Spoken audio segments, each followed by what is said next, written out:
Welcome to the AGM of Friends of Victoria Park 2020. This is a recording of the AGM, but unfortunately I forgot to press record until Patrick Harvey, MSP, had just started speaking, so I'm just filling in a wee gap here before the video and audio kick in.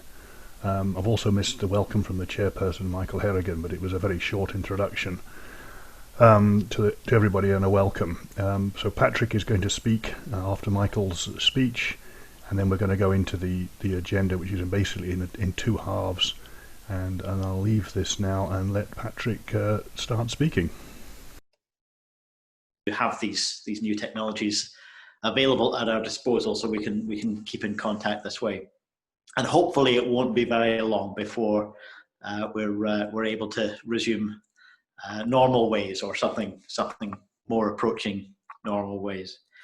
I mean, I suppose I was going to begin just by saying something about the experience that I've had as an MSP in relation to people's concerns about green space and our parks, large and small, in Glasgow, because Glasgow does have a fantastic, rich heritage of having been had these parks bestowed by previous generations upon us. This is an incredible inheritance that we've got of really quite a high volume of park space and green space per head of the population compared with most other cities. And certainly a lot of post-industrial cities like Glasgow don't have this incredible sort of gift from previous generations.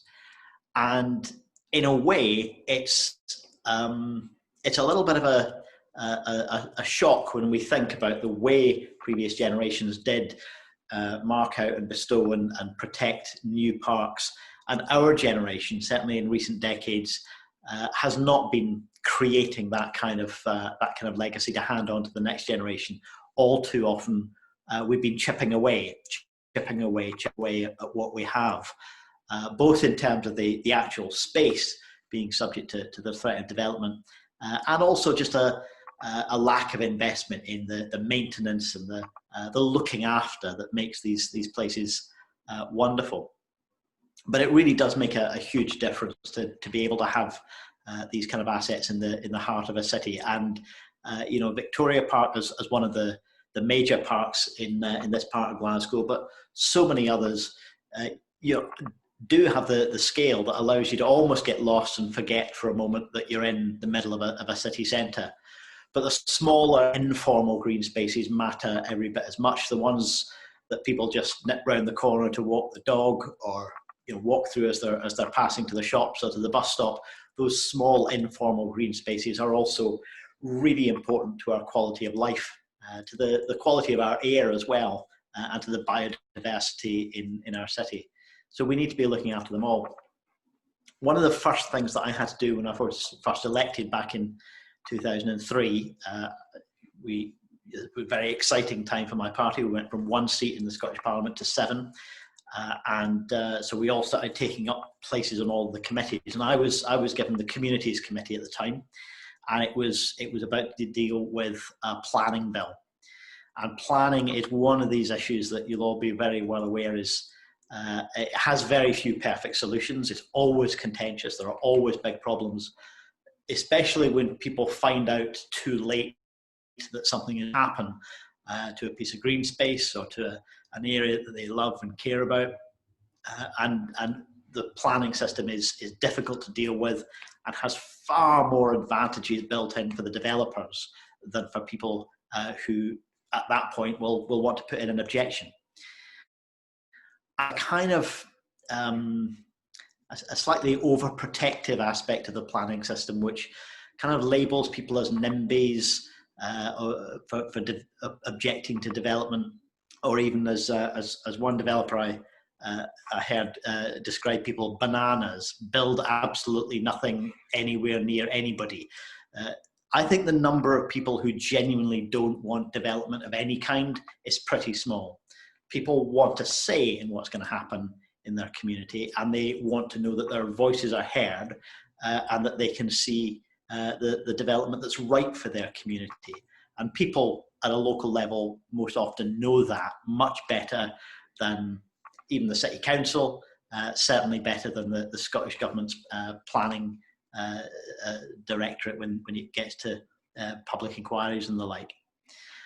And all through my time as an MSP, I've had rarely a few months go by without more people concerned about encroachment on a piece of green space. Some of the highest profile ones, for example, have been at the Botanics with the G1 group development that got headed off there, Pollock Park with the Go Ape development, which again, in the right place, great idea to have that kind of facility, but not in Pollock Park. Pollock Park was absolutely the wrong kind of place for it. Closer to where I live, just between myself and Victoria Park, you've got Thornwood, and there was a housing development there, and people really, really cared about the loss of a relatively small area in terms of the actual physical space that was being taken up of green space, but a loss that really meant a lot to them. And it was a part of their community that they loved and they wanted to be able to enjoy. I think when people get involved in these kind of campaigns, it's partly a sign of an existing failure of our current generation doesn't pride itself on creating these new spaces to hand on to the next generation. It kind of bestowed on us by those who came before. But I think it's also a sign of people's genuine desire to get involved and make their community a better place. And when we lose that kind of green space, or we lose the quality of that green space in our communities, it's really integral to everything that makes a city a great place to live in. And I think our city is, by and large, a great place to live in. If you have green space, it connects you with one another because it's a place where people meet their neighbours. It's a place where you can get a few minutes peace away from the city centre and away from the traffic fumes. And it's also an important aspect of making sure that our city is not just a concrete jungle, that it's got spaces for wildlife, spaces for biodiversity. Also, make sure that we're not just overdeveloping on every piece of land, which is going to make issues like flooding more problematic. So when we look after these green spaces, we look after every aspect of our well-being, including people's physical and mental health. I think everybody, no one's going to be turning up for an online meeting of Friends of Victoria Park tonight if they don't already believe in the value of these green spaces and get a benefit from our physical and mental health from using them. But at the moment, particularly in the bizarre and unprecedented experience we've all been coming through in the last few months, I think we're increasingly aware of how unequal that access to those spaces is. In Glasgow, a city with huge amounts of tenemental accommodation and more modern flats, huge numbers of people who don't have access to a garden, don't even have access to the smallest balcony where they can plant a few whether it's herbs for the kitchen, flowers or whatever. People don't have access to that little bit of green space of their own, and so our parks are even more important than they would be in many other places where people are used to having their own little bit of garden.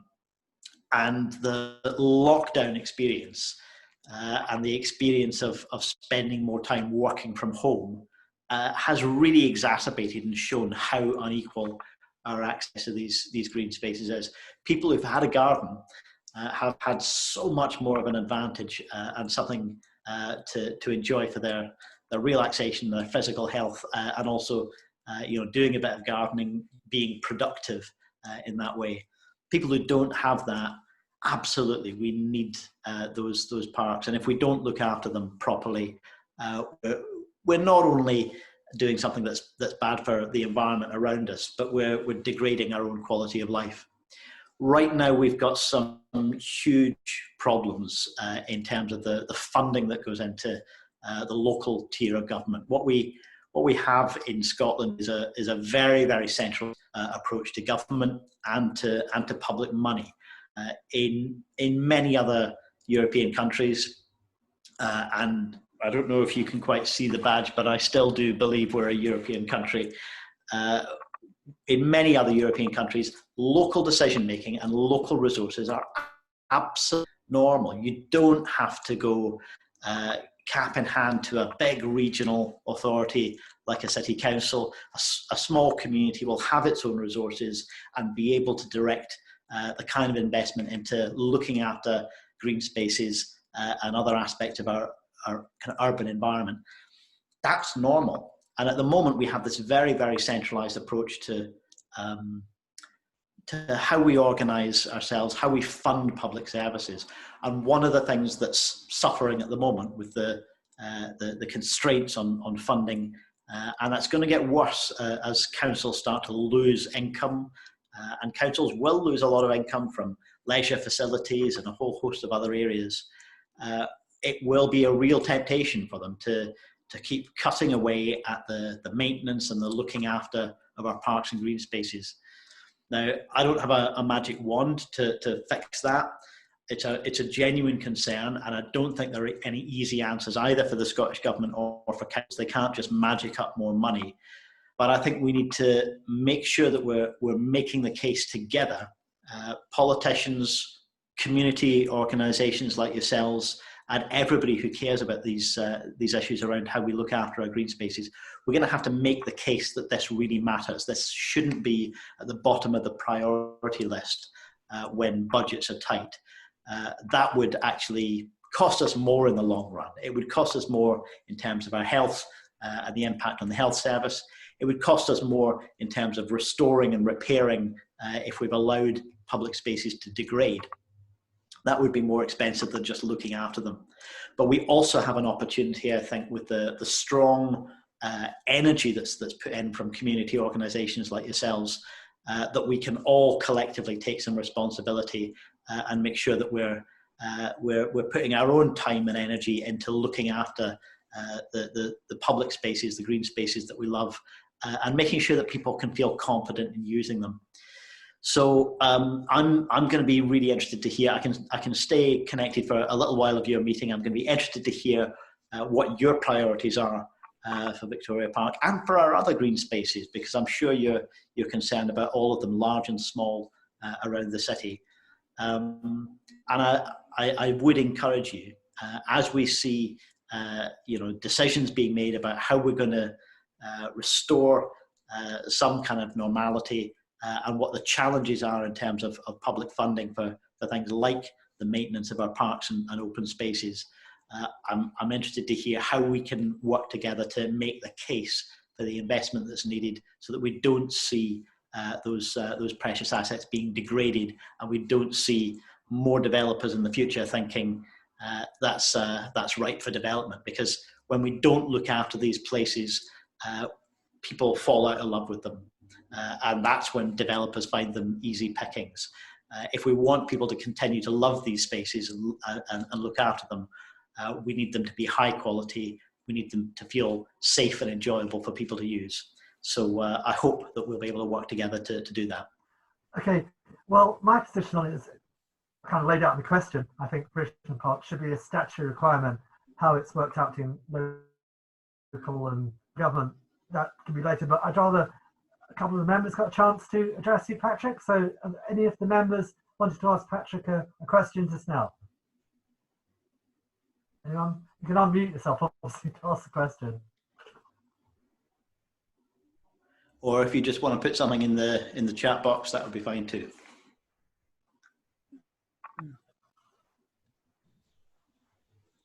Patrick, hello. Hello. Can you hear me? Actually, it's down as you might see Brenda Mackay there, but it's Robert Mackay. Okay.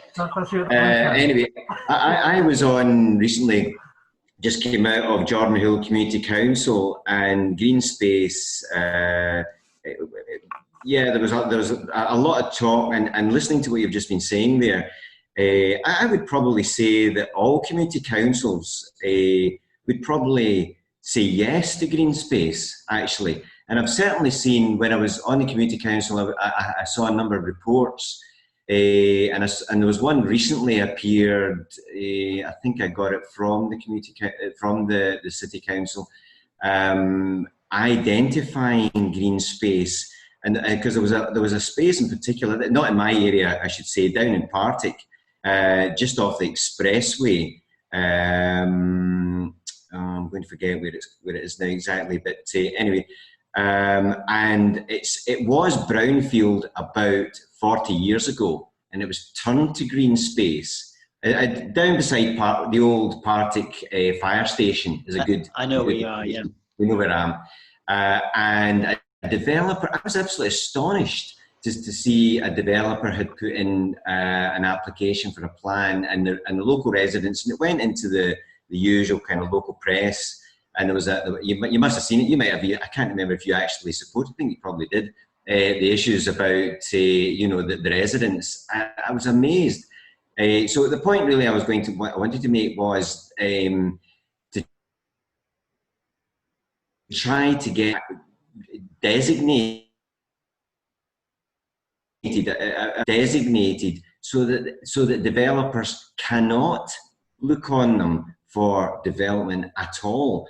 And I think then at least all the community councils, Jordan Hills, Scotstoun, wherever it happens to be, they would all look at their own patch and go, yes, that's what we want, or maybe hang on a minute, maybe we want to fight for this corner over here or something. But I'm not sure it's all defined. And that one in particular, as I say, there's big mature trees in it now, and I thought, how can that possibly be allowed to be built on? And the planning went through. Yeah. And it was very interesting to hear what you just said there about there's a massive disconnect between what residents think and about what the planners think.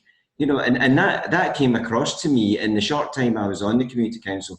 That came across, and I sat in with planning people. I went to a couple of presentations, etc., and I was just astonished that there's this disconnect. So I think that's absolutely right. And again, that local decision making, if that was possible, if it was the community that decided, people wouldn't feel the need to kind of scrabble at the last minute to engage in a consultation process. And very often the designation would have happened, 2, 3, 4 years ago when the previous version of the city plan was created, and it could be too late to challenge it. There's been a couple of developments in the area you're talking about, and if it's the one I'm thinking of, the one that goes right by the cycle path as well, and I use that cycle path myself.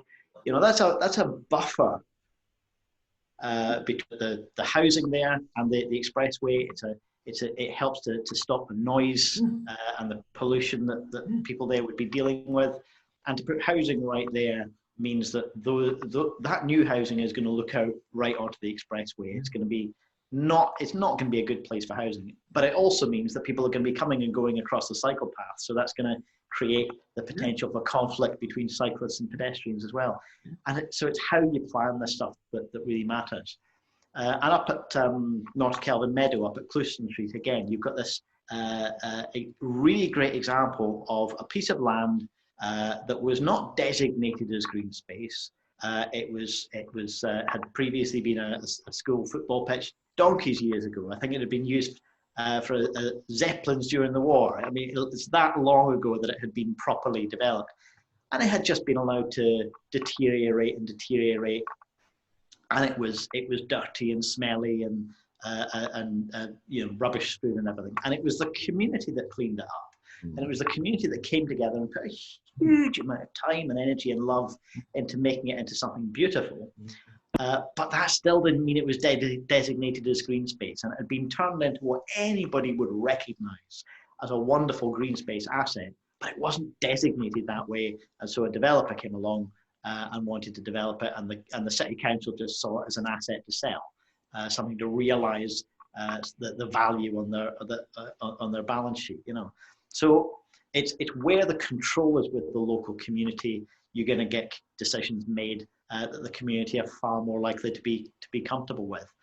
So yeah, absolutely. There was also a point made in the chat box there about jobs, and yes, absolutely. If we look after our green space, there is really valuable, rewarding, and healthy work involved in doing that, that could be a great source of employment, not for vast numbers of people maybe, but there are certainly people who don't want to spend their lives working in a rubbishy retail job for less than a living wage, or working in an office, and there'll be people who would love to do that work, looking after their local green space, and helping the community to get the most out of it. So yeah, there's a huge amount of opportunity for economic benefit as well. I suppose, Patrick, you're obviously at the Scottish Government end of the process, and we're at the other end, and the City Council's in the middle. Is there anything, any initiatives afoot from the Scottish Government side to kind of set this designation that we're talking about for green space? Well, I mean, I'm not in government yet. I'm working on it.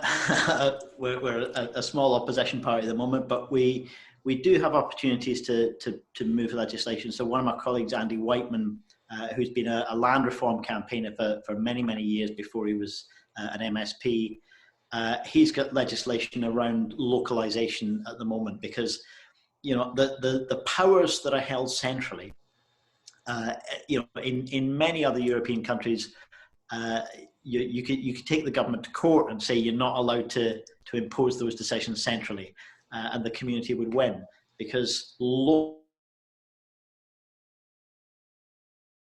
decision isn't in ours. So if we had legislation that we're a party to the European Charter on Local Self-Government, but we're not really fully implementing it. We've signed up to it, but we haven't really put it into practice. So this bill that Andy has would be about putting that into domestic law and making sure that local self-government was something that communities had a right to and couldn't have taken away. That's, again, it's not going to fix everything overnight, but we should be moving in this direction, because there really isn't any need for either so much local power to be centralised in the government in Edinburgh, or for so much city power to be centralised in the city chambers. The local communities could be much more effective at meeting their needs if they had decisions locally. And there's a kind of tyranny of efficiency. It would be less efficient in some ways for local communities to make their own decisions, but having a single decision that's implemented efficiently but is wrong for your local circumstances, that's no good. I'd far rather that we were more relaxed about efficiency and more keen to see diversity of the decisions that people feel are right for their own local community, rather than efficient uniformity. Okay, thanks for that, Patrick. Thank you. Any other questions for Patrick? As you have so much on, I have to maybe move on at 8, but maybe your busy schedule also means you don't have that much time for more questions. Well, listen, if anybody does drop me an email afterwards, if there's something else that occurs to you, you can find my contact details on the Scottish Parliament website. I think one more person, Gillian McCarrick, you'll need to unmute yourself, Gillian, wants to ask a question. Unmute yourself, okay. Gillian. Unmute me. Hello. We were talking about the planning application down at the fire station in Partick. Now, there was a great campaign and people didn't want that to happen. How do we stop the council for just running roughshod over people? That's the problem. The plan was maybe written 4 or 5 years ago. Yeah. People's attitudes and the way we live have changed, and particularly after this period of time, things will have changed quite drastically. How do we get the council to take cognizance of what we, the people living in the communities, want? Yeah, well, I mean, it's one of the questions that we keep trying to rattle the cage with every time there's a new planning legislation at the Scottish Parliament. You make the case for local decision making, and you make the case for democratic decision making as well. And a lot of the time, council officers know that the deck is stacked in favour of developers. Developers have a right of appeal, whereas local communities don't. And so if the arguments are kind of finely balanced a little bit, a council will tend to say yes to a developer because they know that that'll be the end of the story. Whereas if they say no, they can be challenged by the developer. The developer can go to the Scottish Government's reporters or the planning directorate there, and if the council loses the case, if it loses too many of those, that's a drain on its resources.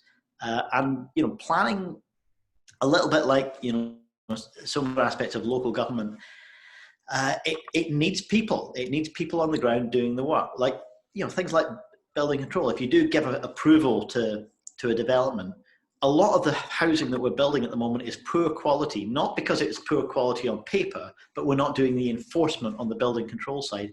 And so corners get cut.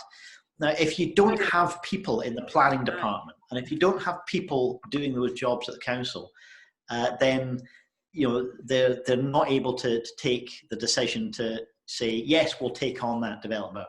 Yes, we'll challenge that, and we'll be willing to face an appeal, and we'll face them down if they don't have the resources to do it. So, we need to level that playing field a little bit. It's always it's the wrong metaphor to use, isn't it? Level the playing field, but we need to level the power imbalance that there is. Developers have that right of appeal, and communities don't. And I think there's a case for taking that right of appeal away from developers and just let's have the local decision and have them accept it. The most controversial example of that, of course, was Trump in Aberdeenshire. That land he developed on had the highest level of protection land can have in Scotland. Every aspect of the protection, the legal protection that was there on paper that it could have had, it had. And yet when somebody with money turns up and effectively tells the council and then the government, give me what I want or I'll take my investment away, they get what they want. And we need to be taking the power and the power imbalance away from the big money developers. So can you do that? Can you start that, instigate it? Well, Scotland absolutely could do that. Last time there was planning legislation, we tried taking the appeal right away from developers. The time before that, we tried giving an appeal right to objectors and to local communities. You can balance it up in either direction. And so far, the story has usually been whichever party is in government says no, they don't want to do that. So the first time I tried that, the Labour Party and the Lib Dems were the government in Scotland, and the SNP were the opposition. And the SNP were fully signed up for this third party right of appeal, and the government, Labour and Lib Dems, said no. And then the next time, the SNP were in government, and Labour were the opposition, and the Lib Dems were the opposition. And again, all the opposition parties were saying, let's have third party right of appeal, let's have equal appeal rights, and the SNP in government said no. So I think sometimes it's the power of the civil servants, not necessarily the politicians, although politicians need to take responsibility at the end of the day. But they've got the civil servants leaning over their ear, saying, this won't help economic growth, Minister. You can't take this risk. And I think we need to put people's well-being ahead of economic growth, and we need to have the courage to say there are certain kinds of development which might make you some money, but that's not a good enough reason. Yeah, that's quite depressing. It is. It is. I mean, I hate to say this because it's never enough, but the English planning system is even worse. So let's not. That doesn't mean ours is good enough. It absolutely doesn't mean that. But things are going even further in the wrong direction down south with the UK government effectively wanting to give automatic planning permission to a whole swathe of kinds of development, so that even the council officers wouldn't be able to say no. So we need to resist that, but we should absolutely get back to the purpose of the planning system when it came in. Middle of the 20th century. Before that, if you owned a piece of land, you could basically do what you wanted with it. And the planning system was brought in because development doesn't just impact on the person who owns the land, it impacts on the community. So there's going to be democratic control about it. And the more complicated it's got over the years, the more it's moved away from that democratic control, and it's become this kind of quasi-judicial process where you really need to have lots of money to hire planning experts if you're going to be able to make a case. and we need to be opening it up and making it more accessible to people and communities who don't have the big bucks to spend on their own planning professionals. It's interesting you said that. Sorry, it's just got quite a lot of business to get through in a sense. I'm very sorry to stop. I've gone on too long. But, that was amazing, wasn't it? Not Gillian. I recognised the voice instantly. Sorry, Patrick. Yeah. Thanks again, though, for the invitation and for your questions. No, thank you, Patrick. Thank you very, very much for joining us. It's very much appreciated, and a lot to think about. And yeah, very much so in the direction of the society can take and ways that we can develop our strategies in a sense. So yeah, thank you. So what we move on to, the next item is our activities this year, and you'll hear quite a lot from me tonight. So I'll hand over to David Webster, who will take forward the agenda items, some of the most important things we're doing this year on the fernery and the fossil grove. Okay, thanks, Michael, and thank you, Patrick, too. Very interesting. I'll just run through very quickly a couple of things. Just going to mute you, Michael. A couple of projects that we've been involved in as a committee. The fernery project. This is a project that's been going on for a couple of years now to try and get ferns planted around the pond area of the quarry node. There's the Fossil Grove building, and to get some ferns planted around this area here. This is Richard East is the main protagonist here. He's done all the work. I've just been helping out with planting and digging and whatever. So I'm just Richard is the main brains behind all this thing. And but he's managed to get £6,000 to buy these ferns, and this is his planting plan. And these red areas are the sort of areas that the current users of the park have trampled. So we're not going to plant in these trampled areas. We're going to plant around these, and then eventually try and maintain these more sort of trails and tracks that go up onto the high ground. In 2019 we started it, cleared the ground. You can see there's quite a lot of social non-distancing going on. We didn't even hear it. We didn't even know this term a few years ago, but this is us digging over the pond area, and you can see the amount of clearance of vegetation that had been done. And there's Richard digging away. So yes, this was us. This is the beds around the pond a year or so ago, all looking very bare, but we prepared the ground and got working on it. Then we had some problems before COVID. We had problems. Is everyone on screen share? Just to see if everyone switches to screen share, just in case they can't see the slides. Because I was in full view of Patrick. Hopefully people can see the slides. Yeah. Okay. Right, so the problem we had then, these are the ferns that we planted in 2019, but they got swamped by the pond overflowing. So we had to sort of do some work trying to get the pond fills now. We have a little drain and tap system to fill the pond, but because it leaks. So we have a problem with maintaining the levels in the pond. But and you can see this was at the springtime, and all the ferns that we'd planted around this inlet here had all been trampled on. And all you can see this area here that had been beautifully planted, it had died because of the flooding, and then had been trampled on by all the overuse or the significant use of the park over the spring and summer periods. So we got to work to try and clear it all up and tidy it all up, dig out the pond and work it all up. And you can see here some planting and weeding going on, much more socially distanced. And you can see the growth beginning to come back. The whole area is looking a bit more luxuriant than it was a year before. Now, most people think a fern is just bracken. They all look the same to me, but because I'm no expert, but none of this that we're going to buy or buying is bracken, because that would just take over the whole place. I believe there is some bracken, but we're buying 15 different ferns. So we're going to do, Richard and I are going to working up some interpretation panels and things so that people can go fern spotting, and I spy whatever, and I'm going to learn a lot about ferns. I've already learned a little bit about ferns, but yeah, there are lots of different types of ferns there, and it's quite an interesting, this is all a throwback to the Victorians. The Victorians love ferns, and there's a tie-in with the Fossil Grove building itself, which is, you know, they're sort of related. The trees in the Fossil Grove building are related to ferns in several ways. So it's nice tie-in with that. We also planted 10 trees, ginkgo bilobas and some redwoods. So maybe we'll get some of these coming up in the next few years as well. But they're all doing well so far. The 10 trees we planted seem to have survived so far. So this is the planting area. This is up on the top of the thing by the big tree here. These are some of the big redwoods we've planted here to replace this big tree, this big prime pine tree. So we're going to have some redwoods up on the slope here.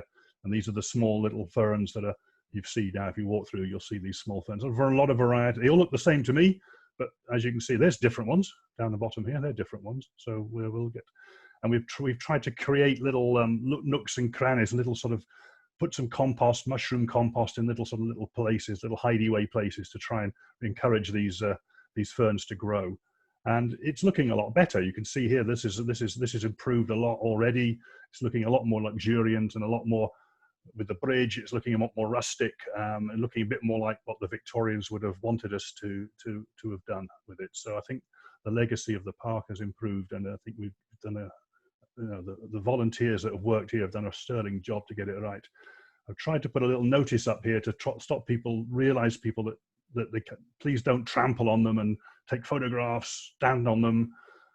Just appreciate the work that's gone into this and the next phase of work as well, because we've got another planting event coming up at the end of the month on Saturday. So people are welcome to come along, turn up at 10 o'clock at the pond area, and you'll be given instructions by Richard to and a tray of ferns and told where to go and dig them in and remove a few weeds as well. So the more people get involved in this and help out, the better. And we will keep this little corner of the park as a sort of prime part of the park. It's a really nice part of the park, and people love it. So this is making a huge difference to it. So any questions about the fernery before I go on to talk about the fossil grove itself?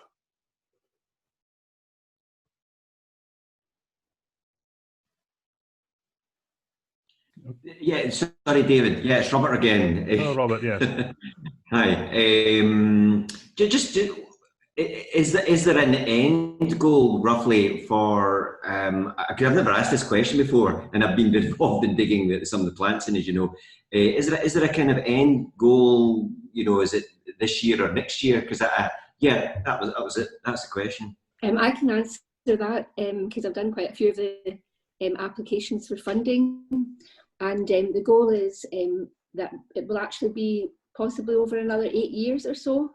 We see this as a very long-term project, and just it's a case of getting a few planting days every year and just keep going with it until it's, so there isn't an end date. And even when we have ends we want, I think it'll always need maintenance and some improvement. So Richard, I know, he said it's his 10-year project. That's correct. That's very correct. Yeah. Okay. Okay, I'll quickly, given time's running on a bit, I'll quickly rattle on a bit about the Fossil Grove and the work the Fossil Grove Trust has been doing. So this is the Fossil Grove building a few years ago. It doesn't look like that now, does it? Fossil Grove Trust was formed a few years ago to try and get some money together, use some money that had been donated and try and use it to improve the Fossil Grove. It's formed of local community reps, members of the Geological Society, which is me, one of them, and some city councillors. And we're basically trying to put pressure on the council to sort of keep this place open and maintain it in a sort of basic way. It is still owned and operated by the council. The Fossil Grove Trust is more of a pressure group. And I'm going to talk a little bit more about what might be happening in the future about it. But I want to just first of all talk about the work that the Fossil Grove Trust has done with its own money to try and maintain the building in lieu of the council, who have, understandably, in many respects, sort of not to maintain the building to its sort of level. This is the building a year or so ago inside. It's a very sorry place. A lot of the lights didn't work. A lot of wetting, a lot of pools of water, damp patches everywhere. The walls were all moldy, lights weren't working, and it was all looking pretty sorry. We put pressure on the council to try and get the drain and the drainage fixed and the lights fixed, but to no avail particularly. They did some health and safety stuff, but nothing fundamental that was helping with the sort of dampness of the inside of the building. So the Fossil Group Trust eventually put their hands in their pockets and got some money out to try and do something about it. Here's some broken lights again. This is half the lights had gone. All the lights in the track systems above here had got wet and didn't work. So all the spotlights didn't work. All we had was a few uplighters that were working. It was all looking very gloomy. And we had a lot of damp problems, and the damp problems caused, this is, you can see this, the water dripping onto the floor here, and with this stump here underneath the viewing balcony. There's a lot of deterioration because some of the salts that are being deposited here have got magnesium in them, and magnesium salts are quite damaging to the fossils. And so these tram lines and these salt deposits were causing a lot of grief.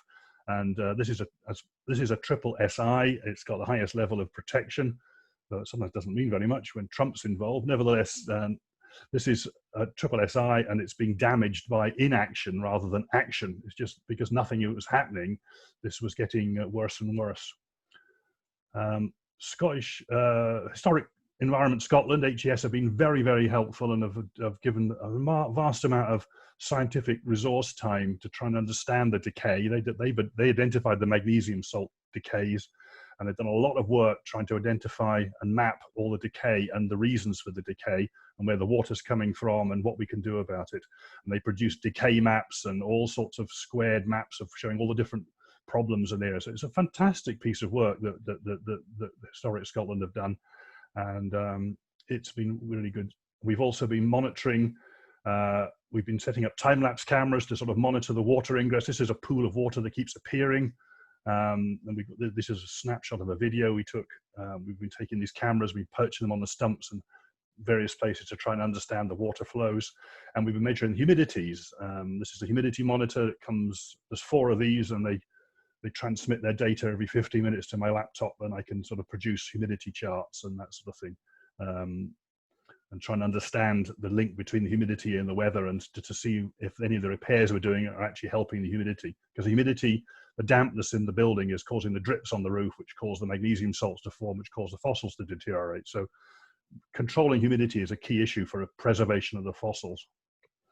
So Historic Scotland helped us mark out the areas that you could or couldn't walk on, so the electricians could actually put new lights in. These are brand new lights that we've paid for, these LED lights, and we didn't want the electricians in their tackety boots to walk on the fossils, and we wanted to try and do it off ladders rather than scaffold the whole building, which is what the City Council wanted to do at great expense.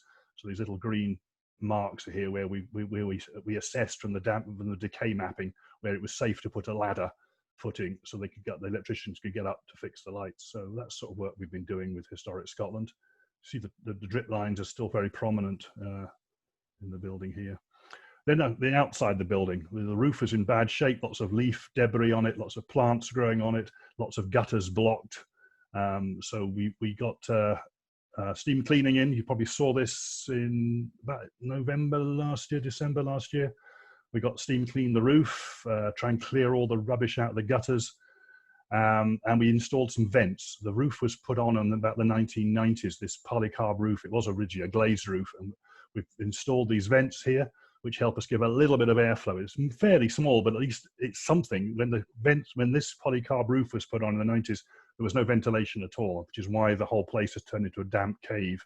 We had problems with this downpipe here. This is where the pool of water inside by that stump where the video was taken is down underneath here. And this downpipe was blocked completely. And despite the council's best efforts to clear it, it wasn't cleared. So we've had some separate contractors at our own expense to clear this pipe, which is, this is the pipe, this is the dripping gutters, and we've fixed that pipe now, and we've done a gutter test and drain test of, I've been running up and down ladders with my hose pipes to try and understand which pipes are broken, which ones aren't. And it's looking a lot drier. You can see here, this is a picture taken this spring. The pool of water's gone. The drip lines are seem to be less prominent, and the place looks brighter and cheerfuler. So we've made some improvements. Humidity, I've been going right back to when we started monitoring it, and it's it's getting better. Yeah, it's hard to tell. This summer looks drier than last summer, but there was quite a dry period here. Also, some of this dryness was because we were opening and closing doors every time you went to visit the place at the weekends, and we had repair people in. It would reduce the humidity because you'd open the doors. This year it hasn't had a door open at all, but the humidity has dropped and it is drying out. So we're doing some work, but we still have some damp patches when it rains. So we're not following the tram lines anymore. There's just water coming through the roof, and we've identified problems with the up here and down here. So we're employing it. And I was at the Fossil Grove. I was there today with a roofing contractor and a surveyor to specify the next phase of work to try and block and to fix this seam and these seams here in the roof. But you see, it's a lot cleaner, looking a lot better than it was. So what the Fossil Grove Trust has been doing, that's the bit we've been doing, the priority repairs to try and just get the place just so we can conserve the fossils. There's no point in doing development work if all the fossils have deteriorated to dust. So that's what we've been trying to do. Now we have discussions are ongoing. We've got a big meetings coming up with the City Council regarding maybe the Fossil Grove Trust taking over some management control of the building. We don't believe the City Council will probably ever open it again themselves. They have been doing so at weekends, but it sounds like it's probably that the Fossil Grove Trust itself has got to do some sort of opening, sort of open afternoons, maybe first Saturday, Sundays of the month, and have people like myself and other geologists there to explain and do some tours, rather than just have the City Council parkies who do their best, but they're not experts in the facility. And it would be good to have. We're also looking at earth science students from the university as well to try and do some active interpretation. Yeah. So we've got issues as a trust of what to do if the council don't open it next Easter. We're assuming that they're not going to open it this year, but normally we'd open it next Easter at weekends, and we've got as a trust to work out, or what we're going to do, how we're going to do that. We're also discussing Architectural Heritage Fund with this fund to try and get some funds into looking at future options, like what is the cost of, if we wanted to rebuild the whole thing, is the thing fit to refurbish? Could we put windows in it? Could we put a new heating ventilation system in it? Could we have laser lights that were triggered by people walking past it with windows into it, so we don't have to have staff? So there's lots and lots of issues that the trust are sort of grappling with. But I say the current crisis may have sort of accelerated some of the discussions, because we don't think they're going to open it. And I think as a community facility, we should open it. It should be there. It's a prime asset for the city for the city, for the park, for the local community. And it's important that people, they want to come and see their trees and check them out. And if all the doors are closed and you can't see in, then what's the point? You know? So that was a quick run through the work of the Fossil Grove Trust. And so if anyone's got any, I could see someone's no idea how much maintenance the Fossil Grove needs. Yes, well, we are doing our best. I mean, I'm a geologist at heart, and conservation of what was an important discovery. I mean, the Victorians loved this thing when they found all these trees, and it was the Geological Society of Glasgow in 1880 that were instrumental in getting the building built in the first place. And as the sort of successors of those people, we believe it, as the Geological Society of Glasgow, that it's fundamental to us that we should be driving this in conjunction with the local community representatives and the local city council. So it's an important aspect. It's an important thing, but you can see that in terms of the city council, in terms of priorities, when they've got so much on their plates at the moment, that this is quite a way down. So it's important to us, but not maybe in the big picture. So. Anyway, that was just a quick snapshot of where we're at, and yeah, and I've got a website, the Fossil Grove Glasgow website, and some of the stuff, all this detail is on there if you're interested in it. We're trying to do an open day virtual tour at part of Doors Open Day, and a Scottish Geological Festival next month as well. So there might be a video virtual tour of this and the quarry. The quarry is a very good facility. I'm meeting some people from Glasgow University tomorrow there to talk about using it as an earth science outdoor teaching facility as well. So it's got a lot to teach us too. So I think over to Michael. I'll mute myself if there's not any other people are saying yes, it could be a very major tourist attraction. Yes, it is. People, I get people coming to me, emailing me. I'm coming from America and I want to see this place, and I give them a tour, and they love it. Thank you. Thank David, that was wonderful, and we really do appreciate the work. Thank you. Thanks, David. Yeah, we very much do. And it's true that every time it's open to let a contractor in, or for whatever reason, to get the tools out when we're doing planting, people want to buy it and they want to see the trees. That's so right. But anyway, we have a fair bit to get through, so I won't waffle too much.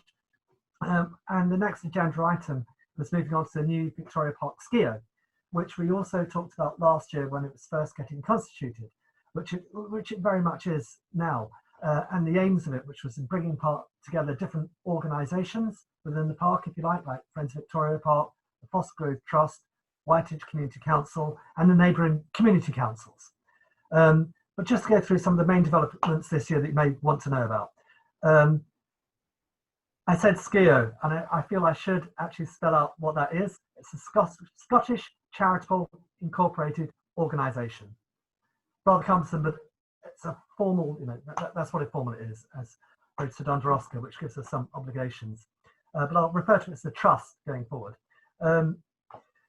We had our first meetings as a properly constituted trust last year. We've been planning a launch day, which thank you very much to Maisie for organising that. Things really seem to be going forward for the society, and then came COVID, as for so many of our plans.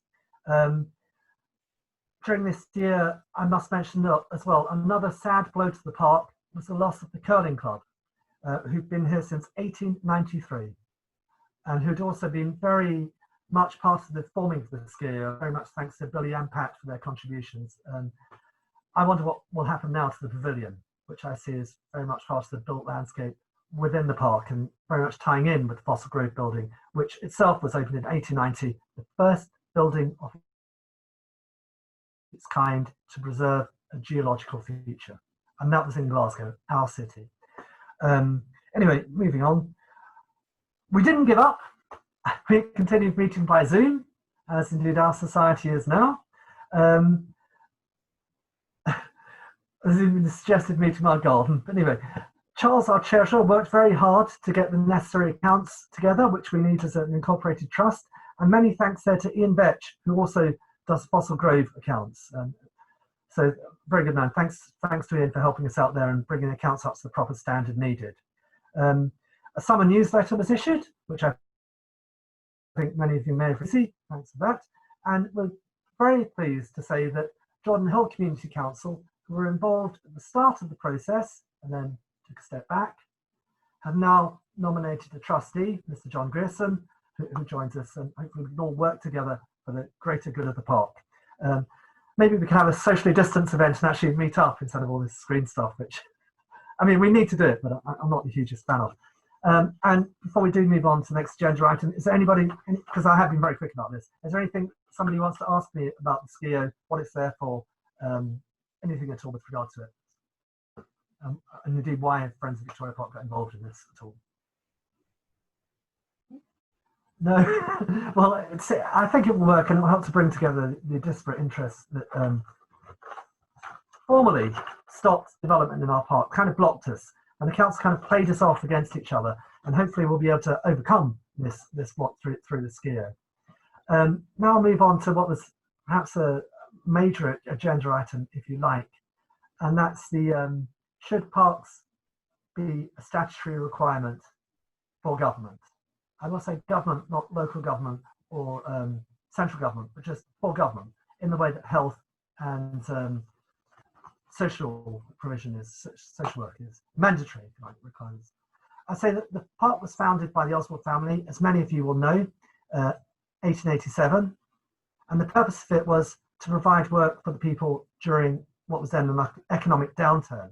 But I also think that its founding had as much to do with the principles, Partick Borough as it was then, and the Oswald family as Victorian philanthropists as they saw themselves.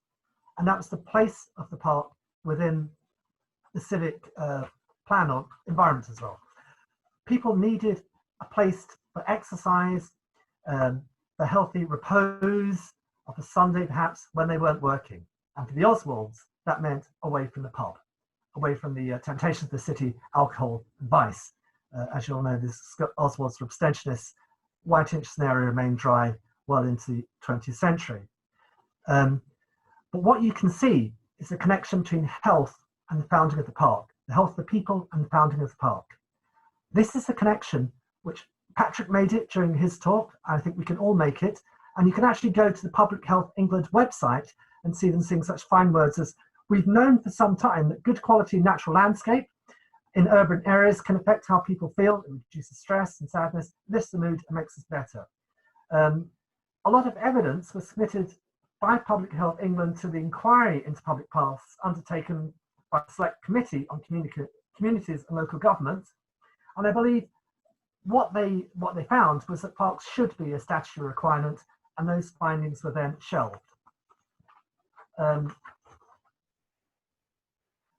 Patrick spoke about our green spaces, and indeed we are blessed with more green spaces than most cities. But there have also been studies that show that health deprivation in Glasgow has been driven by poor environment, lack of access to green spaces, and proximity to derelict areas.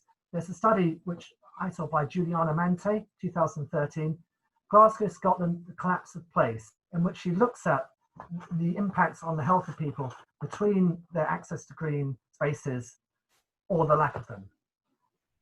And as Patrick also pointed out, there can be very much perhaps a social cachet or wealth disparity in that poorer communities seem to have, you can look at this statistically, less access to green spaces, readily available access to green spaces than some of our more affluent areas. In a sense, with Whiteinch Park or Victoria Park, there's a joining of interest. We have an important pressure group with the more wealthy areas, and we also have very perhaps socially deprived or less well-off people in Whiteinch and Scotstoun, where I live. So that has enabled us to keep our park in better order than many other parks throughout the city. So these effects perhaps have been modified by our strong society, and I don't apologise for that, in ways that they haven't been the rest of the city. There's lots more. I wrote a more extended piece on this, but I think I'll make that available in a paper version, so you can read it at length. But I would like to say that this conflict between the acknowledged connection between public health and the provision of green spaces has come under a great deal of pressure, as is pointed out by Patrick, etc., after 2008, because of the financial pressures that councils are put under. And I know that councils do have to make extremely difficult decisions. I don't envy them. But for me, the only way out of this impulse, if you like, where cutting provision for parks is an easy financial hit or financial gain, which will entail what they will know is long-term damage to the city, perhaps, can only be got out of if provision of parks is made a statutory requirement in some kind of joined-up way. The World Health Organization acknowledges the intimate connection between people's physical health. It says that 1.9 million preventable deaths worldwide could be done through greater access to physical activity, reducing cardiovascular problems, etc., improved mental health. In 2017, it's not just me that's reached this part, should parks be a statutory requirement. 2017, The Guardian published an article in which such eminent people as Hal Moggridge, I'll read out a few titles, British architect and landscape architect, former professor of landscape architecture at Sheffield University, and past president of Landscape Institute and Commissioner of Royal Finance, etc., reaches exactly the same conclusions. He talks about improved air quality and improved public health as a result of access to green spaces, and that only if it's made a statutory requirement will this actually happen. Less surprisingly, the Honorary Secretary of Friends of John Lee Park, Orchingham, argues the same thing, but I think this is quite a nice quote, so I wouldn't mind reading it if you like. In the end, the message should be that the funding of parks, along with other essential services such as health, welfare and education, should not be left to voluntary organisations. We need Parliament to be persuaded by evidence collected by community and local government committee that bizarrely set aside last year, that this should be a statutory requirement. Bringing in the slides here. this issue was first highlighted in my mind when Victoria Park Pier was being formed. And I believe that Friends of Victoria Park particularly needed to have a strong position to avoid being placed in the position that we were apologists for councils, because we were becoming increasingly involved in spending decisions through our involvement with the SKIO. We needed to say that this was, if you like, a temporary arrangement, and that what we would really like all provision of the parks that we would help to be delivered, perhaps through the kind of devolved spending. The exact political mechanism by which it's done, perhaps the concern of our society than the fact that it is done for Friends. I'll bring to conclusion is there's basically a choice for me that the Scottish Government, if you like, can enter into this vicious cycle where you save money and people's health declines, and you end up picking up the pieces through the health service and perhaps spending quite a lot of money doing that. Or you join the dots, start providing proper provision for parks, improving people's public health, their productivity, the quality of life. And I think that that would actually have beneficial consequences for the economy. I think it's utterly bogus that saving money on provision of green spaces will save you money as a country and a society in the long term. It's false. So for the greater good of us all, I think we should take this decision, if you like. So David, by the wonders of technology, can now give us an opportunity to vote. So can you get the voting buttons ready, David? Can you hear me? No. Yes. So if you tick the appropriate box, if you don't agree with me, that's up to you. But do something to have a straw poll, if you like, and see if we can take this forward as a society. Okay. Right answer? Yeah. Well, it's up to you. Yeah. I think we'll need to take a much more technical vote as society later on, just to get a feeling for us and the attendees tonight.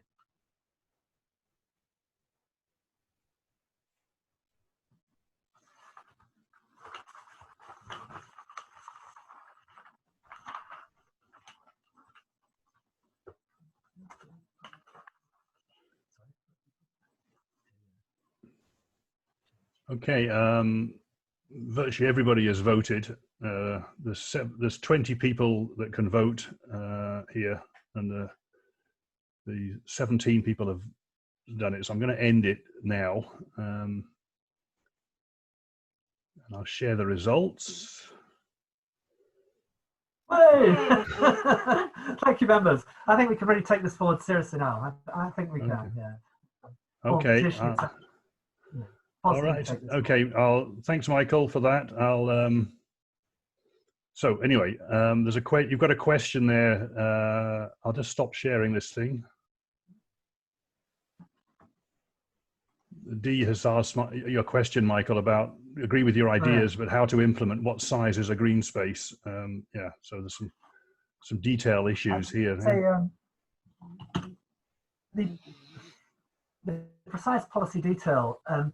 I think that should be devolved. That's my feeling, to us community, in the way that as Robert was saying. What do they feel are the important green spaces for them?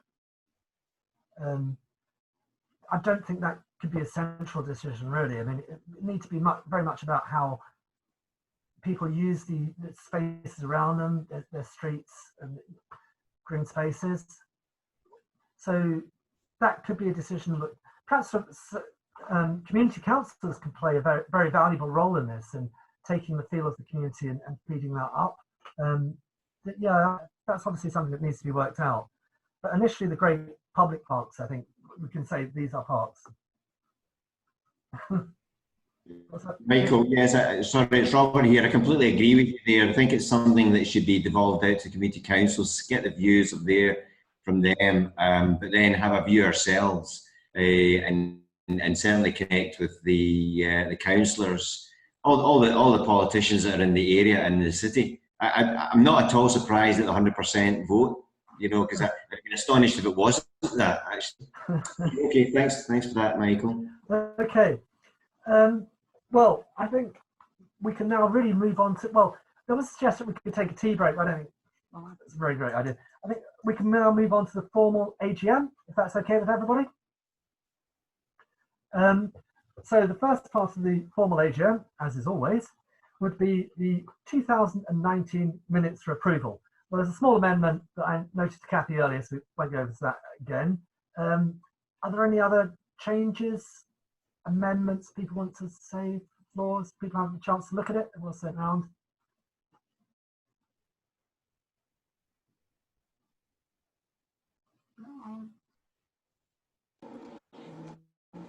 Hi there. There's one small correction, which should be the chair went through the year's highlights, because at that point you were the chair, not the acting chair. I thought it was a bit vague like that, but yes, you're right. Other than that, I think.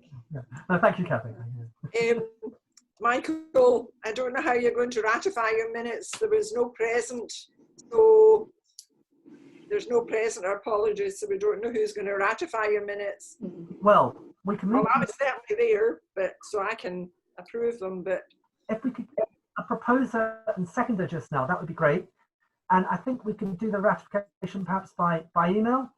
We do come on to that aspect of this meeting in the constitutional changes, how different this kind of e-environment, if you like, is, and how to maintain the integrity of the society. I'll propose your minutes. I'll propose your minutes. Second them. There you go, seconded. Yeah, I'm not sure how realistic it would be to take a vote now on it. Although we are core 8, at over 10% membership here. So, well, I'm quite happy to approve. I don't know how. Does anyone have any wish not to approve the minute?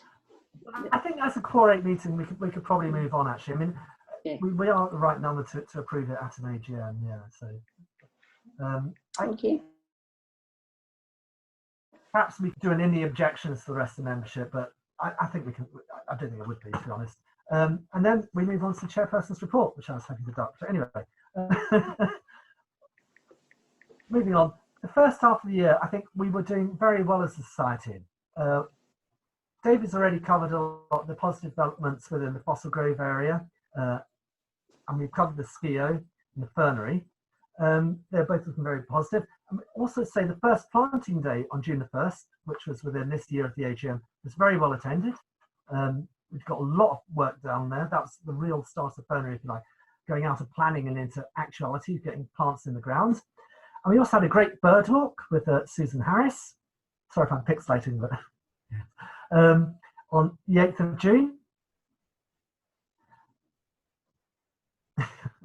Great picture there.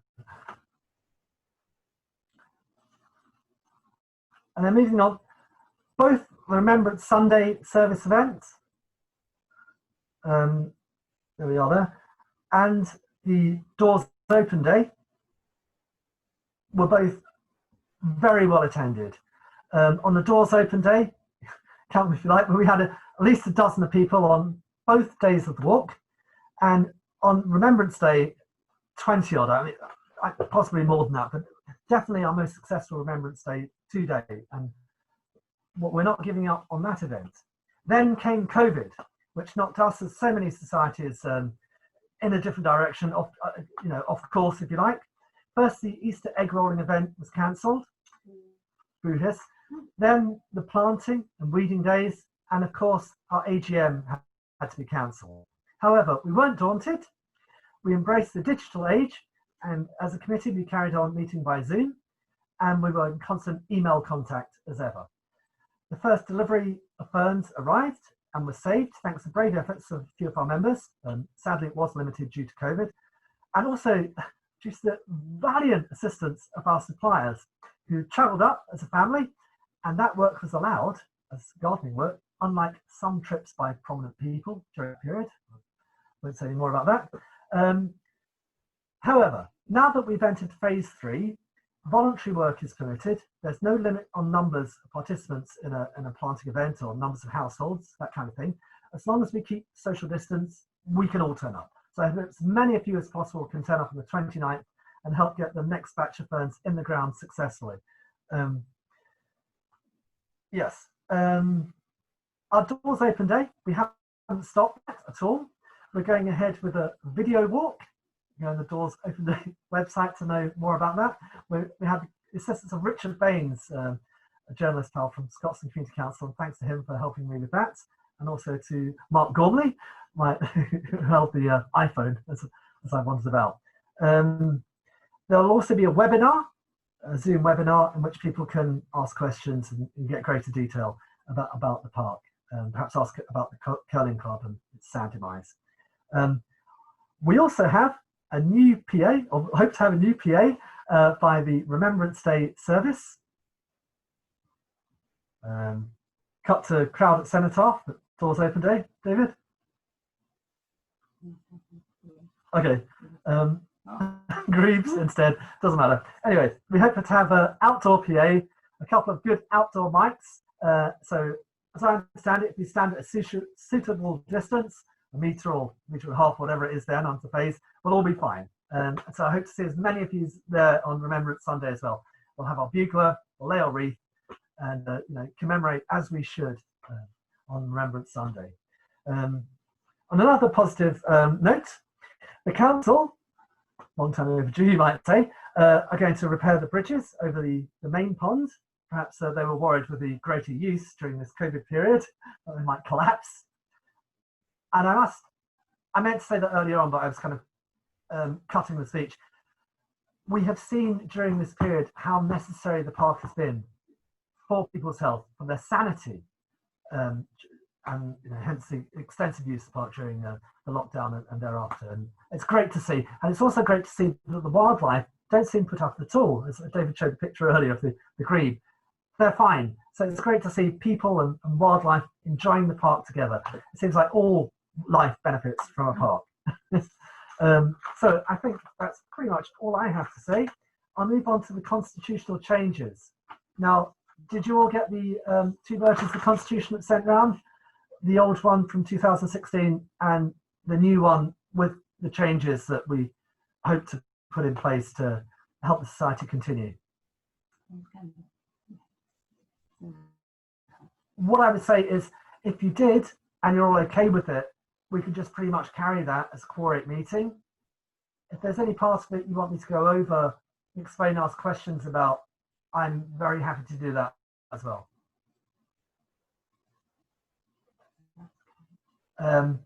Okay, well, unless there's any objections, we'll take it as carried. Constitution amended.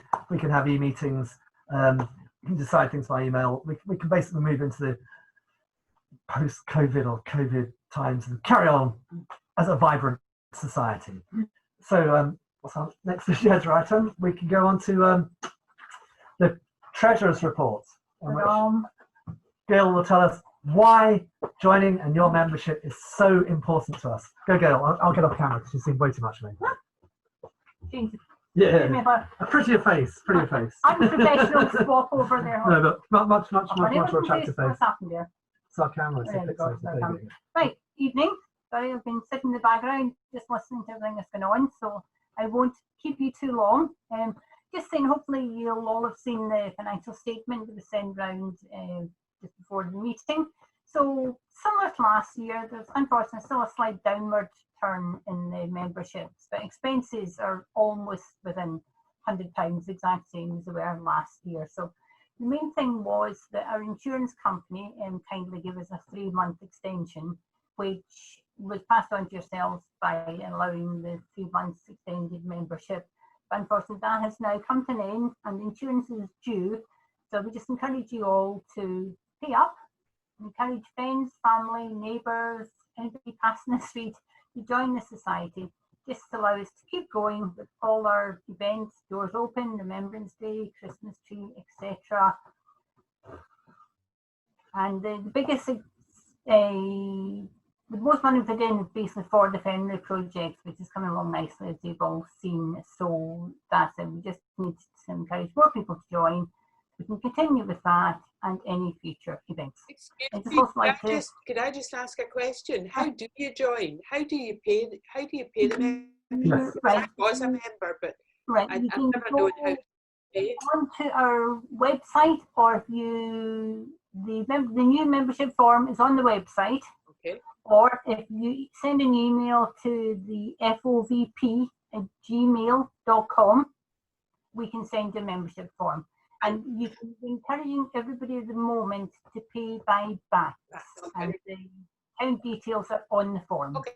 Did I put Sorry. identifying? Yeah, well, the form will also ask you for an identifying, usually just use last three, but first three letters of the surname and the date as a reference. If people can't do BACS for any reason, we still, old-fashionedly, still accept cash cheques. So we encourage as many people as possible to pay by BACS. Right?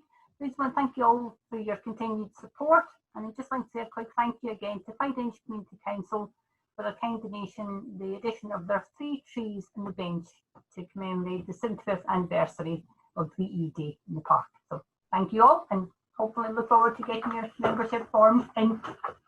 Thank you.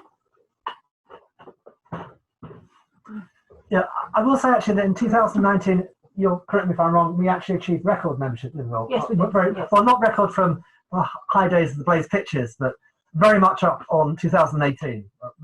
Yeah, we were down to about 30 odd 2018, and we got up to nearly 50 this year. So, but as Gail says, we need to pay our insurance, otherwise we can't do any of the outdoor events, which would be not good. So, done the financial report. Now we're moving on to election of office bearers and committee. Now, it's my understanding that nobody actually wants to leave the committee. Please don't! I'm probably willing to stand again as chair. I'm happy. You're happy to continue as secretary, is that correct? Speak now or you are. Happy to continue, or happy to have someone else take it if someone's interested. Anybody want to leap forward, take over? Kathy? Deafening silence. Okay. Treasurer, are you happy to remain in post? Yes, I'm happy to. Anybody else want to take over? Oh no.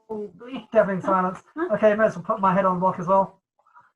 I'm to continue as chair. Anybody else want to take over? Sorry. We're stuck with you for another year. Okay, for next year, that's fine. The rest of the committee, again, unless there are any objections, just carry on. I will remind you. Just to go through the names, that's David. And, oh yeah, I should do actually. That's David Webster. Thank you very much, David, for the help with the Zoom meeting. Otherwise, it could not have happened as successfully at all, if at all, without you. Very major thanks there. Hopefully, Robert will join us. I think he's got his toe in the water. He's thinking about it. And we have another committee meeting waiting in the wings. But Duncan Spears, I'd like to thank his continued support. I'd also like to thank Ben Shepherd for being with us. And of course, Elizabeth, who sadly can't be with us tonight for family reasons. Yeah, we should actually vote to the vice chair, shouldn't we? Oh yes, perhaps so. I don't think anyone can stand in Elizabeth's shoes, but if you're good, then speak now or forever hold your peace. Right, that's Elizabeth Stock in absentia. She wasn't here to stand down. So I think I've covered all the committee. Correct me, secretary, if I'm wrong. I think that's right. Yeah, right, that's okay. Now we're in a unique position actually, because normally I would now say, can we please have more committee members? But with the 2 Roberts thinking about joining, we will then be up to full complement of our office bearers and 5 ordinary members. But if you're especially keen, we can co-opt you on, and you can still, and of course, any ordinary member that wants to come to committee meeting, they're very, very welcome. We always value support and assistance from our membership. So that's that part of the business done. Michael. Yes. Hi. Yeah, just you were asking or suggesting there about me coming. I want to be a full committee member. Thanks. Yes, I'll just say yes to that. Excellent. Brilliant. Thank you, Robert. Much appreciated. Round of applause. I was very interested in listening to all the stuff. I don't think I've actually heard that kind of broad discussion. It was really interesting just listening to it, and I think everybody that's been on the call will probably be very impressed by it. Yeah, you know. So yeah. Thank you. Good to join in. Thank you so. Very encouraging. That's brilliant, Robert. So we will now move on to any other business? Any other competent business? Is there anything somebody wants to raise? We always value contributions from our members, of course. Let's go for tea. I have a cup of tea. Or... Michael, I'm going to speak again. Yeah, I want to go, Robert. Please do. Yeah, no, just coming back to the COVID position, and there's been a lot of chat on the media, etc., about COVID and having a massive. We just don't understand. I don't think what the massive changes will be in society. But I'm seeing. I think I'm picking up a lot of noise. That just the point you were making about green space is I think it's moved up the agenda massively. I think we're going to see a lot of changes in the parks, the use of the parks, the interest in society and the public, and everybody wanting to use it and cherish it. You know, so I think I'm hoping that it will move the situation that was there was a bit of a flatness maybe in some of the talk, a wee bit from Patrick and through the conversation. I think it's going to come up. I think it will come up the agenda, and I would turn that around and say if the Scottish Government and the councils, the City Council, don't bring it up the agenda, then there's something seriously wrong. I think there's a big effort there that could actually bring it up, and we should be out there banging the drum. There's absolutely no doubt about it. So I just wanted. I know it's not pertinent to necessarily to the AGM, but I thought it was something we need to bring our spirits right up here. Yes, absolutely. And I think we're on. I think things should, I hope, turn out for the better for us in general. Okay, thank you. Excellent. Thank you. I'd just like to say, turn up on the 29th. It'd be lovely to Chair, thanks for the meeting, and thanks, David, for organising. Thank you all for attending and making it happen. We're nothing without our members. We really are. We'll see you on the park one day. See you all soon. Take care. Thank Stay you. safe. Bye. Night, everyone. Good night. Bye. Thanks, everyone. Good meeting.